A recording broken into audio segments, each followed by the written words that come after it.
In 1901, President William McKinley was assassinated, so the young hotshot VP, Teddy Roosevelt, was sworn in as the 26th president. A progressive, Roosevelt quickly went about implementing a massive series of reforms, utilizing the 1890 Sherman Antitrust Act to aggressively break up monopolies, strengthening the Interstate Commerce Commission to improve railroads, passing numerous acts to clean up the food industry, and various labor rights. Most famous of all was the conservation of America's nature, creating 5 national parks, 18 national monuments, and protecting over 230 million acres of land. Keep in mind, early 1900s progressivism is not anything close to the current progressive movement. After serving 2 terms, he supported his Vice President William Howard Taft in the 1908 election. But Roosevelt was a bit of a control freak, so took any of Taft's conservative policy deviations as a betrayal, challenging him for the 1912 Republican nomination. Taft was able to defeat Roosevelt, but Teddy didn't give up, running under the Progressive Party, which became known as the Bull Moose Party. This sabotaged Taft as it split the Republican vote, so allowed everybody's favorite president to take the White House, Woodrow Wilson! But don't get down, you were 52,000 Americans and the 90% of Wilsonians who have yet to subscribe, as Teddy Roosevelt won the Republican nomination in 1912. Here, a secret deal was struck between Taft and Roosevelt at the Republican convention in Chicago to prevent handing the presidency to Democrat Woodrow Wilson.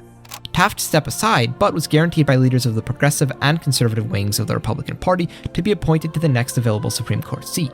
Additionally, Roosevelt's cabinet was filled with conservatives to ensure some corporate interests would remain protected. Teddy accepted a conservative vice president as well and agreed to weaken his antitrust agenda. Finally, the 1912 election came, and the unified Republican Party overwhelmingly defeated the Democrats, so Theodore Roosevelt served as both the 26th and 28th President of the United States. This strengthened the precedent that presidents could serve non-consecutive terms, as Grover Cleveland had recently done it as well, and made third terms more common and acceptable. As a result, Washington's 2-term presidential norm slowly faded out of American tradition. Domestically, Teddy governed with one arm tied behind his back due to heavy corporate influence. Nonetheless, his new nationalism agenda made significant progress. He supported key reforms such as direct election of senators, prohibition, a federal income tax, farm relief, the 8-hour workday, and an anti-lynching amendment.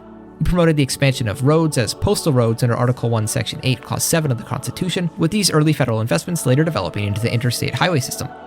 Although railroads carried most of the mail freight, these investments pushed more federal resources towards the automobile industry in the long run. In 1915, he passed the Civil Service Reform Act, which forbade segregation and prohibited discrimination based on race, color, or creed in federal appointments. Roosevelt's policies earned him significant support among black voters.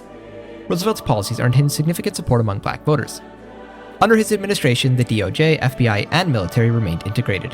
The KKK did not experience a revival as the government cracked down on their crimes. He implemented these reforms through proper legislative channels rather than just executive orders, making it difficult for future presidents to reverse them. However, Roosevelt's policies towards American Indians was poor. Back in 1892, he said, quote, "This continent had to be won. We need not waste our time in dealing with any sentimentalist who believes that, on account of any abstract principle, it would have been right to leave this continent to the domain, the hunting ground of squalid savages. It had to be taken by the white race." True to that belief, he seized more Indian land to create new national parks and monuments. He took no steps to modify restrictions on Chinese immigration, so left the existing discriminatory policies in place. Women's suffrage had been a major campaign promise that he failed to pass, despite trying to use the bully pulpit. His cabinet prevented such measures, while congressional Republicans avoided the issue. The income tax, while supported by Roosevelt, was also delayed due to intense pressure from corporate-aligned Republicans. Teddy's foreign policy aimed at establishing the United States as a true global power equal to the British Empire. Building upon the momentum of the Great Rapprochement, Roosevelt continued to foster strong trade relations with Britain and its dominions, ensuring Anglo-American cooperation remained the bedrock of his international strategy. Roosevelt intensified his big stick policy, determined to shield Latin America from European meddling, albeit replaced by American interference. He viewed the region not only as vital to American interests, but as a zone of potential instability that required US oversight. The Panama Canal was completed under his watch and made the States a lot of money. Rumors of German interest in acquiring Caribbean islands, possibly to serve as coaling stations or U-boat bases, alarmed Roosevelt, pushing him to act more aggressively to consolidate American control over the region. A number of fragile Latin American governments invited American assistance to suppress rebellions or protect their economies. Haiti, Nicaragua, and the Dominican Republic all graciously accepted the American offers. In practice, U.S. Marines were deployed to protect American business interests and ensure compliance with Washington's economic agenda. Roosevelt made it clear, either Latin America followed the American line, or they faced occupation. See, we did regime change way before the CIA. It's practically our national pastime. Building on policies from his earlier presidency, he doubled down on Americanization efforts of Puerto Rico. All public services, including education, were conducted in English only. Federal investment poured into infrastructure, suppressing local culture, which Roosevelt justified as necessary for the full integration into the American system. While America was busy in Latin America, Europe had been destroying itself during World War I, which began in 1914 with the assassination of Austrian Archduke Franz Ferdinand. Teddy was interested in joining the war, historically criticizing Wilson for not entering, but didn't have a chance to participate. Everyone knew that the president was actively seeking any excuse for US involvement, but Congress, the Senate, and especially his cabinet were wary. Remember, this is back when the Constitution actually mattered, and you needed a congressional declaration of war. So, no Operation German Freedom here. Additionally, the general public strongly opposed involvement, so unless America was directly attacked, no declaration of war seemed possible. Germany, well aware of this, was more cautious with American shipping, particularly in the North Sea and Atlantic. The Lusitania was not sunk by the Kriegsmarine, and the orders regarding neutral shipping became reserved to prevent any possible justification. Despite this, paramilitary American legions were formed, comprising about 60,000 men, modeled after the 125,000-strong volunteer force mobilized by President McKinley during the Spanish-American War. Teddy had made his claim to fame with the Rough Riders, an eclectic group that destroyed the Spanish at the Battle of San Juan Hill and helped win the war, so he indirectly supported the movement here.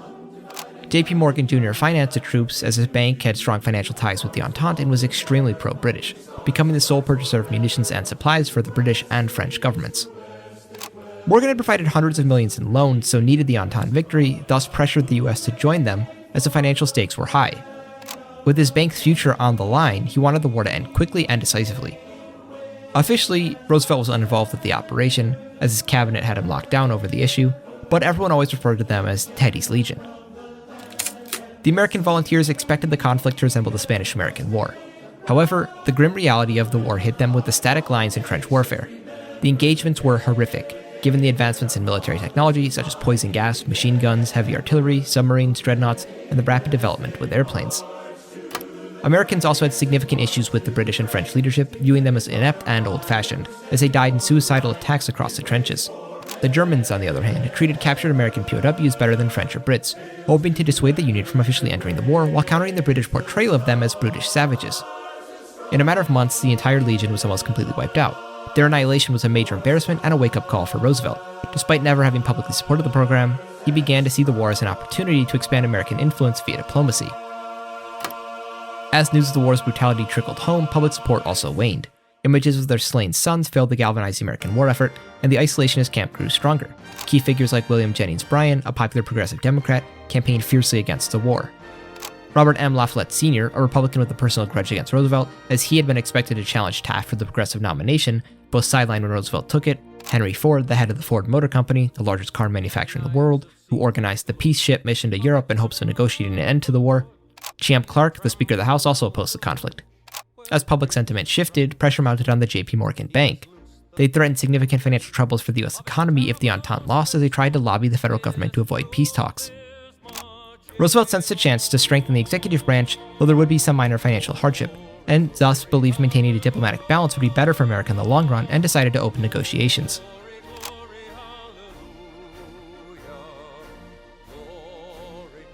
In February 1916, a proposal for the cessation of hostilities emerged after months of negotiations by U.S. emissaries with the warring powers. Roosevelt's proposal called for all parties to cease offensive military actions by March 1916. This came on the heels of the failed Gallipoli campaign, a disastrous expedition in which 60,000 Entente soldiers died, mostly from the British Empire. The failure ruined the career of a young Winston Churchill, then First Lord of the Admiralty, and forced Prime Minister H.H. Asquith to create a new coalition with the Conservatives, destabilizing politics in London. At the same time, the British siege at Kut saw 45,000 British soldiers trapped and starving under Ottoman bombardment. Both fueled growing anti-war sentiments across the empire. Behind the scenes, American envoys applied diplomatic pressure. To the Central Powers, they warned that the US would likely enter the war on the side of the Entente if the plan was rejected. To the Entente, they threatened they would embargo all belligerents and refuse to enter the war if negotiations did not proceed. Eventually, all major powers agreed to a ceasefire starting by mid-March, especially the Central Powers, who historically tried to end the war in 1916. Despite the agreement, fierce fighting continued across all fronts, as often happens when armies anticipate an impending armistice, but the fronts remained relatively unchanged. Remember, in early 1916, none of the great powers appeared to be on the verge of collapse. Though some unrest was brewing in Russia, the Tsar was still firmly in power and deeply concerned with preserving the Romanov dynasty. The Kaiser had not yet sent Lenin to destabilize Russia, which historically didn't occur until February 1917, so the communist faction was still weak. Now, with no pressure from France, the UK, or the US to continue, Russia had an easy diplomatic out. The Ottomans had successfully defended the Dardanelles, launched a campaign into Egypt, seizing the Sinai, and were advancing into Iran to reassert their influence. The Great Arab Uprising had not yet begun either. Meanwhile, Austria-Hungary and Bulgaria had secured the Balkans, crushing Serbia and Montenegro. The Habsburgs also maintained a firm grip on the Alpine front, holding off Italy with ease. Foreign diplomats finally arrived in Philadelphia in mid-March, as several months of negotiations took place. With the antebellum border serving as a starting point, the final settlement was not too far off from German Chancellor Theobald von Bethmann-Hollweg's historical aims. Germany achieved one of its key goals with the establishment of a revived Polish kingdom that served as a buffer to Russia. They had hoped to annex Courland and Lithuania, but nobody wanted to grant them the large expansions. Roosevelt proposed restoring Poland to the 1792 Commonwealth boundaries, which were surprisingly close to the current battle lines, in addition to the current Congress-Poland borders. Roosevelt was an admirer of Polish patriot Tadeusz Kościuszko, who had famously fought for America during the Revolutionary War, and was moved by his legacy.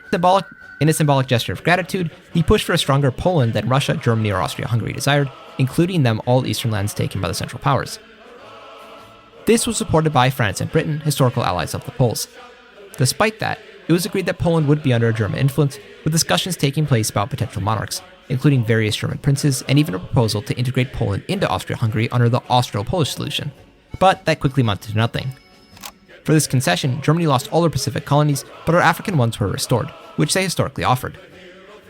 Belgium had its borders restored and entered into a German customs union, though it remained diplomatically independent. Luxembourg was annexed by Germany, while the Franco-German border remained unchanged. In the Balkans, Bulgaria expanded into Serbian territory, while Austria-Hungary annexed the Montenegrin coast and parts of Serbia, including Belgrade, Serbia's capital. Although severely weakened, Serbia retained full independence from Austria-Hungary.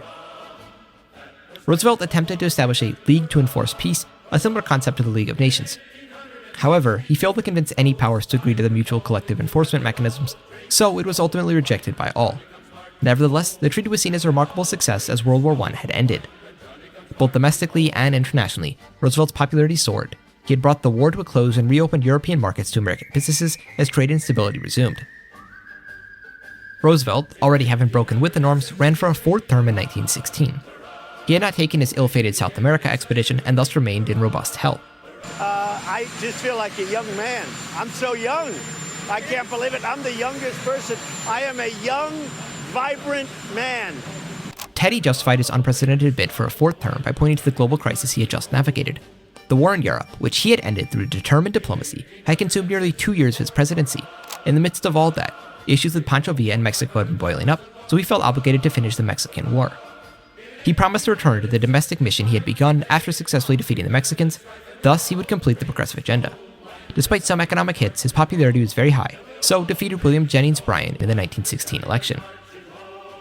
Mexico had descended into civil war back in 1910, with numerous assassinations and constant warfare that resulted in chaos between competing warlord factions. Pancho Villa, a revolutionary general, attempted to provoke the United States into invading Mexico by raiding American border towns. He hoped that U.S. aggression would reignite the Mexican Revolution and galvanize nationalist resistance against the Carranza government that America was backing. Roosevelt, more hawkish than Wilson had been, viewed the attacks as an unforgivable insult. Determined to punish Villa and stabilize Mexico with the big stick, he gave General John J. Pershing expanded authority, deploying tens of thousands of troops along the border. The U.S. informed the pro-American Mexican government it would receive military aid and economic support against their opposition if they allowed the expedition. Under mounting pressure and needing funds to defeat rival factions, the Mexican government voluntarily agreed. America soon occupied northern Mexico, killed Pancho Villa, and put down the Realistas Fort Carranza. In addition, Mexico sold the sparsely populated Baja California Peninsula, which only had around 15,000 people at the time, to the United States for their generous contribution. Soon, the American Navy built a massive base at Cabo San Lucas to protect American ships on the route to the Panama Canal. On top of that, Mexico's railroads and mines were open to American industrialists, allowing near total economic control by U.S. companies. As he was elected with a strong mandate, Roosevelt assembled a more loyal and ideologically aligned cabinet, prioritizing progress both at home and abroad. In the Philippines, no promise of eventual independence was made like Wilson did with the Jones Act, so the islands remained firmly under American administration, justified by Roosevelt as a strategic and moral imperative for the United States. The emergence of Asian markets made the islands too valuable, and they had a duty to civilize the natives. The rest of his fourth term saw the fulfillment of his long-standing vision of new nationalism, a sweeping reform platform that aimed to modernize the American state and economy. Women's suffrage was passed, securing the Republican Party the female vote for years to come. Primary elections for both state and federal offices became the national standard, weakening political machines and empowering the voters. Campaign finance regulations and restrictions on lobbyists were enacted to curb the influence of corporate money in politics. Infrastructure investments accelerated with major expansions in national railroads and highways, along with the expanded efforts at conservation that again came at the expense of American Indians. The administration supported and recognized more labor unions, established stricter child labor laws, and even succeeded in ratifying the Child Labor Amendment, a measure that stalled historically. However, Roosevelt still failed to establish a national health service, a goal that eluded even his considerable political talents. The proposal faced opposition from both conservative Republicans and an increasingly marginalized Democratic Party. By 1920, the Democrats were in deep trouble, retooling as a more conservative corporate party. Since 1856, the Democrats had only elected a single president, constant losses for the past 64 years. On nearly every major issue of the day, the party found itself out of step with the national consensus. The brand was irreparably damaged as it had become synonymous with repeated electoral defeats and ideological confusion, so transformed into the new Federalist Party. Prominent conservative Republicans, including Al Smith, Warren G. Harding, and Calvin Coolidge, eventually aligned more closely with the Federalists, feeling alienated by the progressive Republicans. The rebranded Dems retained their stronghold in the South, but remained largely marginalized on the national stage in the short term. All in all, Teddy's fourth term was a great success, being viewed as one of America's greatest and most influential presidents. Despite some pressure, after 4 terms, he decided he had faithfully served his nation and stepped aside for the future generation of progressive Republicans. After 16 years of Roosevelt's leadership, the Republican Party emerged as a dominant progressive party of the early 20th century. Roosevelt's progressivism emphasized strength, civic duty, economic modernization, and moral reform, often with a firm hand and unapologetic nationalism.